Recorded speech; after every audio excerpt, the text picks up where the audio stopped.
19 साल में शिवराज अगर कुछ काम किए होते तो यह मौका क्यों आता कि वो अपने योद्धाओं को उतारते। इसका मतलब कहीं ना कहीं 19 साल में शिवराज फ्लॉप हैं। जनता जान रही थी कि अगर काम करके दे सकती है धरातल पे यथार्थ पे और उनके व्यक्तिगत जीवन उपयोगी चीज़ों को सस्ता करने में, तो वो सिर्फ कांग्रेस कर सकती है। ये पद के लिए इतने लोलुप हैं, इतने लालची हैं, इनको पद चाहिए, कुर्सी चाहिए। जनता का क्या हो रहा है, जनता का क्या पीड़ा है, उससे इनको कोई मतलब नहीं। बलात्कार में नंबर 1, महिला उत्पीड़न में नंबर 1, भ्रष्टाचार में नंबर 1, कुपोषण में नंबर 1, ये दिया। आदिवासियों पे अत्याचार में नंबर 1, क्या दिया तुमने। इस चीज को छुपाने के लिए वो चेहरा दूसरा आगे कर रहे हैं। जो बेरोजगार नौजवानों को रोजगार, मामा हूं, भांजे भतीजों, पढ़ा लिया। कितने भांजे भतीजियों को तुमने नौकरी दे दी। अब क्या हुआ 10 साल में? मोदी जी, मामा जी, क्या हुआ? कहाँ चलेगा पेट्रोल, कहाँ चला गया डीजल, कहाँ चला गया खाने का तेल, कहाँ चला गया नमक, कहाँ चले गए मसाले। उस गरीब की कुटिया में जाके देखो, जिसकी थाली से तुमने दाल के रूप में और रोटी के रूप में निवाला छीन लिया। साथियों नमस्कार, मैं हूं रजनीश और आप देख रहे हैं जन आदर्श भारत। साथियों, आज हम फिर से मध्य प्रदेश में लगातार, जैसा कि आप सभी लोग देख रहे हैं हमारे चैनल पर, कि लगातार आपके बीच में हम लोग खबर कर रहे हैं। मध्य प्रदेश में जो चुनाव का जो बिगुल है पूरी तरह से बज गया है और एक बात तो साफ है कि कमलनाथ और कमल में सीधी टक्कर है और जिसकी चर्चा, जिसके अनेक रंग चुनाव के हम आपके बीच में भेज रहे हैं। आज हमारा जो है ये जो हमारी चुनावी यात्रा है वो नरसिंहपुर के 118 विधानसभा गोटे गांव में पहुंची है और हमारे साथ कांग्रेस के कद्दावर नेता और यहाँ के मौजूदा जो है विधायक पद के प्रत्याशी भी हैं, जिनसे हम बात करेंगे और जानेंगे कि जो सबसे बड़ी चुनौती है इस बार मध्य प्रदेश में पूरी तरह से जो बीजेपी की पलटन है, वो अपने बड़े बड़े जो मौजूदा सांसद हैं, 4-4 बार के सांसद हैं, जो केंद्रीय मंत्री हैं, उनको उतार करके मध्य प्रदेश को फतह करना चाहती। बहुत बहुत स्वागत है आपका। हम जानना चाहेंगे कि ये बड़ी चुनौती को कैसे आप लोग पार कर पाएंगे। ये चुनौती नहीं है। 19 साल में शिवराज अगर कुछ काम किए होते तो यह मौका क्यों आता कि वो अपने योद्धाओं को उतारते। इसका मतलब कहीं ना कहीं 19 साल में शिवराज फ्लॉप हैं।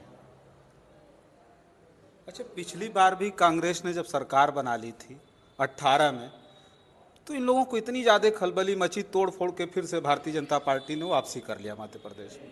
इस बार भी जनता के बीच में कहीं ना कहीं ये भय होगा कि हम इनको सरकार में लाएंगे, हो सकता है फिर वही कहानी दोहरा दी जाए। जनता के बीच में भय नहीं है, ये तो भय चैनलों के बीच में है, समाचार पत्रों के बीच में है। जनता को भय नहीं है। जनता को अगर भय होता तो हमको 114 पे क्यों ले आते पिछले बार, जबकि ऐसी कोई सुगबुगाहट या कोई बातें नहीं थी। लेकिन जनता का आशीर्वाद था। जनता जान रही थी कि अगर काम करके दे सकती है धरातल पे यथार्थ पे और उनके व्यक्तिगत जीवन उपयोगी चीज़ों को सस्ता करने में, तो वो सिर्फ कांग्रेस कर सकती है। और इसी वजह से हमको 114 पे ले आए थे।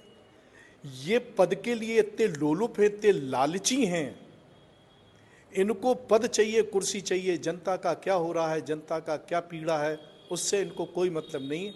ये तो सिर्फ खरीद फरोख्त करके कैसी भी एन केन प्रकारेण लोभ लालच, जो कि लोकतंत्र की परिधि के सिद्धांतों नैतिकताओं के बाहर हैं, सिर्फ उससे अपना राज चलाना चाहते हैं। तो इस बार जनता भयभीत नहीं है। जनता मूड बना चुकी है कि नहीं, अब हम इतनी ज़्यादा सीट जता के देंगे कि ये भाजपा वाले खरीद फरोख्त ना कर पाएं। अच्छा, हमको तो लगता है कि इस बार कांग्रेस जहां भी जा रही है मध्य प्रदेश में ये बात कहती होगी कि हमको मैंडेट अच्छा दीजिए, हमारी सीटें अधिक आएँ और जिसके बाद जो है वो भारतीय जनता पार्टी ऐसा न कर सके। एक बात हम और जानना चाहेंगे, जो हम चुनौती की बात कर रहे थे, अभी जो है यहाँ के मुख्यमंत्री शिवराज सिंह चौहान जी को साइडलाइन कर दिया गया है। मोदी जी का बड़ा बड़ा पोस्टर बैनर लगा करके, अब उसमें हम देख रहे हैं कि अयोध्या का राम मंदिर भी भव्य तरीके से दर्शाया गया है। मन में मोदी का नारा भी चल रहा है। तो अब ये चुनौती आपको नहीं लगती कि शिवराज सिंह चौहान जी को साइडलाइन करके प्रधानमंत्री का खुद चेहरा लाया जा रहा है मध्य प्रदेश में, कि प्रधानमंत्री जी लग रहा है कि खुद चुनाव लड़ रहे हैं? ये तो विज्ञापनों से और चैनलों के माध्यम से प्रदर्शित किया जा रहा है कि शिवराज को बाजू में, मोदी जी को आगे। ऐसा नहीं है। जनता जानती है कि यह छल बार बार नहीं चलेगा। आपको नहीं लगता कि आस्था के नाम 20 साल में, 19 साल में शिवराज ने क्या किया? क्या किया मध्य प्रदेश में? बलात्कार में नंबर 1, महिला उत्पीड़न में नंबर 1, भ्रष्टाचार में नंबर 1, कुपोषण में नंबर 1, ये दिया। आदिवासियों पे अत्याचार में नंबर 1। क्या दिया तुमने? इस चीज को छुपाने के लिए वो चेहरा दूसरा आगे कर रहे हैं। आप समझ गए बात ये है। जनता समझ पाएगी इस चीज को? अरे जनता आपसे ज्यादा समझदार है। और आप लोग भूल जाते हो कि आप मेरे से प्रश्न कर रहे हैं, आप भी जनता हो, ठीक है ना? तो ये जो आप लोग पूछते हो ना जिस हिसाब से प्रश्न, कुल मिला के प्रश्न ऐसा होना चाहिए जो जनता की तरफ से हो। ये जनता का ही सवाल नहीं नहीं है, नहीं जनता नहीं का है, नहीं है, नहीं है, ये आपका व्यक्तिगत सवाल है। सॉरी टू से, ये व्यक्तिगत सवाल है आपका जो पूछ रहे हैं आप। ये होना चाहिए कि 19 साल में आप सरकार में नहीं थे, सिर्फ 15 महीने में थे। इनने क्या किया ये पूछो ना उनसे, शिवराज से पूछो। 19 साल सरकार में रहना सर बहुत बड़ी बात है, बहुत। अरे बड़ी बात है, यही तो आप लोग उल्टा प्रश्न करते हो। बड़ी उनसे ये पूछो, बहुत बड़ी बात है। 19 साल से आपने किया क्या? 35 किलो जो अनाज मिलता था बीपीएल धारकों को, गरीबी रेखा वालों को, आपने उसको घटा के 10 किलो कर दिया। आपने ये किया 19 साल में है? आप ये प्रश्न उनसे पूछो। आखिर क्या जरूरत आ पड़ी कि आपको अपने ऐसे सीनियर लीडर जो एसपी थे उनको आपने एसआई बना के पहुंचा दिया? आप ये पूछो ना उनसे। आप लोग क्या है, जो सत्ता में नहीं है उनसे सत्ता जैसे प्रश्न करते हो, और जो विपक्ष में हैं उनसे आप प्रश्न ही नहीं करते हो। आप लोगों के साथ दिक्कत ये बन गई है, और इस कारण कहीं ना कहीं लोकतंत्र को भ्रमित किया जा रहा है, लोकतंत्र के नैतिकता और सिद्धांतों को तोड़ा जा रहा है। मेरी तो आप लोगों से गुजारिश है, आप लोग अपनी आंखों से देख रहे हो, जो यथार्थ है वो जनता के बीच में लाओ, क्योंकि आप नहीं लाओगे ना। पिछले बार भी जनता यथार्थ के सामने ले आई थी, और इस बार भी हमें पूरा भरोसा, उम्मीद और विश्वास है कि जनता के साथ जो महंगाई के कारण उनके साथ जो कुठाराघात हो रहा है, जो भ्रष्टाचार के कारण कुठाराघात हो रहा है, जो बेरोजगार नौजवानों को रोजगार, मामा हूँ, भांजे भतीजों, पढ़ा लिया। कितने भांजे भतीजियों को तुमने नौकरी दे दी? साल में 1 लाख 1.5 लाख दे दूंगा। भांजे भतीजे कितने पड़ गए? हर साल बोर्ड में आता है कि इस बार 10 लाख 12 लाख भांजे भतीजी एग्जाम में बैठेंगे। क्या हुआ उनका? आपने 19 साल में कोई ऐसी नीति ही नहीं बनाई कि सतत रूप से प्राइवेट रूप में, सरकारी रूप में, स्वरोजगार के रूप में लाभान्वित रोजगार हो। कौन हो रहा है? जो बीजेपी का है या आरएसएस का है वो नौजवान से लाभान्वित होगा, जो सड़क पे है वो लाभान्वित नहीं होगा। क्या यही राज्य में रहने वाले नौजवानों का अधिकार है?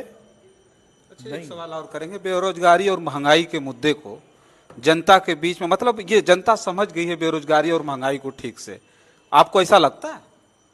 यार भैया, मेरे ख्याल से 10 साल पहले आपने माइक नहीं पकड़ा था। बहुत हुई महंगाई की मार अब की बार मोदी की सरकार, तब आप तो थे ही नहीं माइक पकड़ने के लिए। ठीक है, महंगाई की बड़ी बड़ी बात की थी।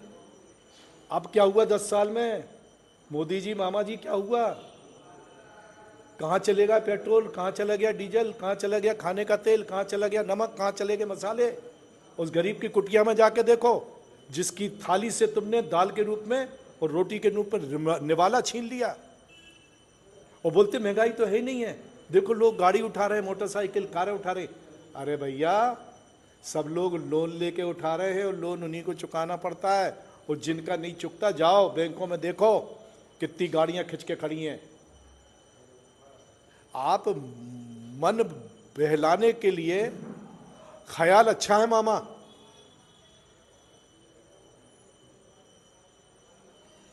चलिए ठीक है, देखिए हम चर्चा करते, एक सवाल और पूछ लें। एक सवाल, आखिरी सवाल ये रहेगा कि कितनी उम्मीदें हैं, कितनी सीटें आ रही इस बार? आखिरी सवाल हमारा, कितनी सीटें इस बार आ रही कांग्रेस की मध्य प्रदेश में? देखिए, जब जनता ने मन बना लिया था 114 आए थे। अब महंगाई, भ्रष्टाचार, बेरोजगारी, किसानों के साथ छल कपट, डीएपी यूरिया सब महंगा कर दिया, बिजली महंगी कर दी, अनाज उस भाव में बिक नहीं रहा है, तो मान के चलिए 150 से 160 सीट जनता देने की जुगाड़ में बैठी हुई है। और हम विश्वास माननीय कमलनाथ जी के माध्यम से कर रहे हैं कि ये वचन पत्र माननीय कमलनाथ जी का है, विश्वास माननीय कमलनाथ जी का है। हमारे मुख्यमंत्री कमलनाथ जी होंगे और जैसा 15 महीने में करके हम लोगों ने बताया था, उससे ज़्यादा गति में और उससे ज़्यादा जनता के हित में हम लोग काम करके बताएंगे। यह बात कमलनाथ जी की कहना है, यही राहुल जी का कहना है, यही प्रियंका जी का कहना है और यही खड़गे जी का कहना है। चलिए ठीक है, देखिए हम चर्चा कर रहे थे, ये नरसिंहपुर में हम थे और जो है ये गोटे गांव की जो सीट है, हालांकि जिस कॉन्फिडेंस के साथ ये बात कर रहे हैं, लगातार हमने भी जो अपने ये चुनावी यात्रा में चर्चा करके जो खबर जनता की हमने भेजी है, उससे भी आप इस बात को साफ समझ रहे होंगे कि इस बार जो परिवर्तन की बयार, चूंकि 18 में भी परिवर्तन हुआ था, लेकिन ये परिवर्तन की बयार जो जनता के बीच से जो आवाज आ रही है, वो कांग्रेस की तरफ काफी जबरदस्त तरीके की लहर है। तो इसमें जो है अभी उसी घबराहट की वजह से बड़े बड़े केंद्रीय मंत्री और उनके सांसद, 4-4, 5-5 बार के सांसद यहाँ चुनाव मैदान में विधायकी का चुनाव लड़ रहे हैं। तो इससे आप साफ तौर से समझ सकते हैं कि भारतीय जनता पार्टी बिल्कुल इस बार डरी हुई है और मध्य प्रदेश की जो जनता है वो जबरदस्त तरीके से परिवर्तन लाने के पूरे तरह से जो है वो उग्र है। मतलब जो है महंगाई और ये बेरोजगारी का जो सवाल है, सचमुच इनके सरकार के 2014 के बाद जिस तरह से बेरोजगारी में इजाफा हुआ, जिस तरह से महंगाई में इजाफा हुआ है, इसको जनता बहुत ठीक से समझती है और उसका परिवर्तन हमको लगता है कि मध्य प्रदेश से ही आएगा। बस आज की इस खबर में इतना ही, तमाम और खबरें लेकर के आपके बीच में हाजिर होंगे। तब तक के लिए देखते रहिए जन आदर्श भारत और खोज खबरिया। बहुत बहुत धन्यवाद।